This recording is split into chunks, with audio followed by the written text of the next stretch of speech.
Epon's beats Reakir Friday in global box office face-off. Warner Brothers flying high at the summer global box office with DC Studios' Superman, and Apple F1 has another hit on its hands with the release of Zach Cregger Weapons. The new line horror has debuted with an estimated $42.5 million in North America, $27.5 million from 72 international markets, and thus $70.0 million globally, topping Com's score worldwide weekend chart ahead of fellow new release for Reakir Friday. New Line 1 Barbarian director Craig respects script in a studio bidding war, reportedly paying him $10 million to write, direct and produce the film, and committing a $38 million budget overall. The risk has paid off. UK-Ireland leads international markets with an estimated $3.6 million weekend haul, including Thursday previews, topping the box office. Next come Mexico, an estimated $2.7 million, France a 5-day $2.0 million,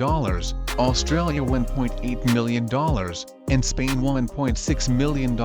Saudi Arabia, Brazil and Germany are all an estimated $1 million or above, and just below are Indonesia an estimated $916,000 and United Arab Emirates $889,000. Those territory numbers are important, showing the film is working in markets across Europe, Latin America, Middle East and Asia Pacific. IMAX delivered an estimated $8.1 million globally for Weapons, 12% of the total. The Rashomon structured tale in which all but one of a school elementary class of 18 children run off into the night and disappear is told from the perspective of the class teacher Julia Garner, a cop Alden Ehrenreich, a homeless drug addict Austin Abrams, the father of a missing boy Josh Brolin, the school principal Benedict Wong, and the only child from the class who didn't run off Carrie Christopher. Amy Madigan also stars. Weapons earned an A Cinema score rating in North America, and has connected with critics, currently an 81 Metascore. Horror films usually see steep week-to-week declines,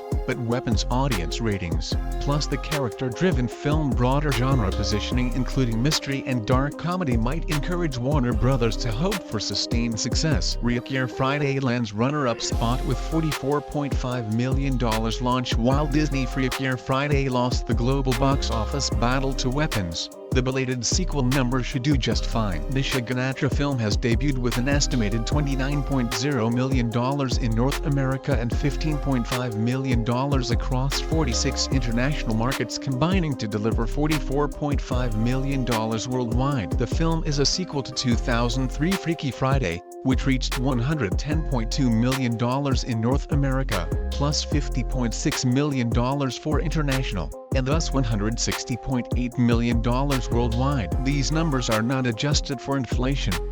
Reakir Friday proves strong in Latin America, opening at the top spot in Mexico, Argentina, Colombia, Peru, Ecuador, Bolivia and Uruguay. Top international market was Mexico, an estimated $2.8 million, ahead of UK-Ireland $2.4 million, and Australia. Next come four Latin markets: Argentina, Colombia, Brazil and Peru, all estimated in the $600,000-$800,000 range, ahead of both Germany $600,000 and France $500,000. Disney estimates that Reakir Friday has reached 85% of its international footprint. Key markets yet to open include South Korea, set for August 27th, and Japan September 5th. Jamie Lee Curtis and Lindsay Lohan reprised their roles from Freaky Friday, this time both swapping bodies with the teenager, the daughter and prospective stepdaughter of Lohan character Julia Butters. Sophia Hammonds. Eat to Rights hits $300 million in China. Chinese historical drama Dead to Rights, which topped the worldwide box office the previous weekend, has fallen to third place. Estimated weekend takings of $41.5 million bring the total after 17 days of play to $306.7 million.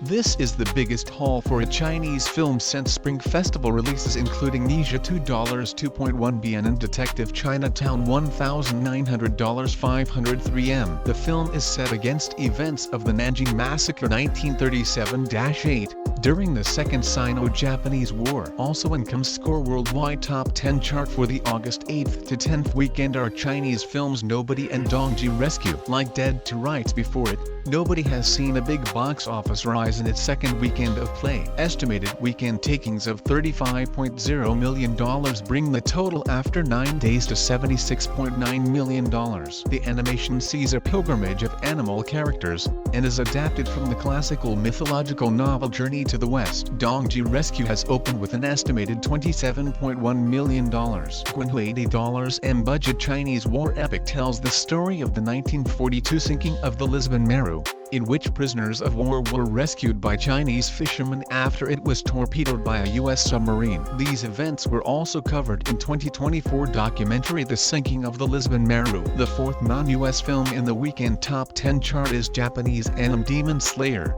Kimetsu no Yaiba Infinity Castle. Estimated takings of $14.6 million in Japan and Taiwan bring the total for Haruo Satozaki film to $145.6 million.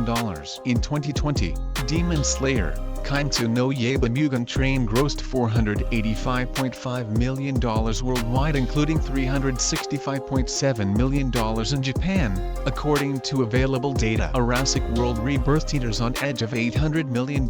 Universal Jurassic World Rebirth added an estimated $20.8 million worldwide at the weekend, bringing its total to just a few $1,000 shy of $800 million. The film is the second biggest of the summer season globally, behind Lilo and Stitch $1.03 billion, and also the third biggest U.S. studio film this year, behind Lilo and also a Minecraft movie $955 million.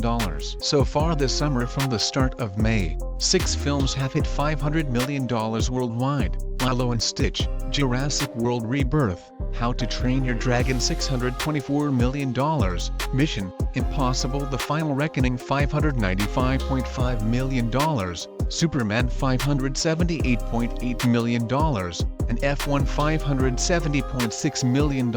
Disney will hope that the Fantastic Four, First Steps currently $434.2 million, will have enough momentum to join them. F1, which saw a 33% drop globally at the weekend, has shown the most impressive staying power of any of these released, still in the worldwide top 10 chart in its 7th week of play. Superman, with estimated weekend takings of $13.6 million worldwide, has just dropped out of the top 10. The film is in its 5th week of play. Also missing from the August 8th to 10th top 10 chart is Paramount The Naked Gun, which grossed an estimated $14.5 million for the weekend. Just behind F1. Total after 2 weekends globally is $56.4 million.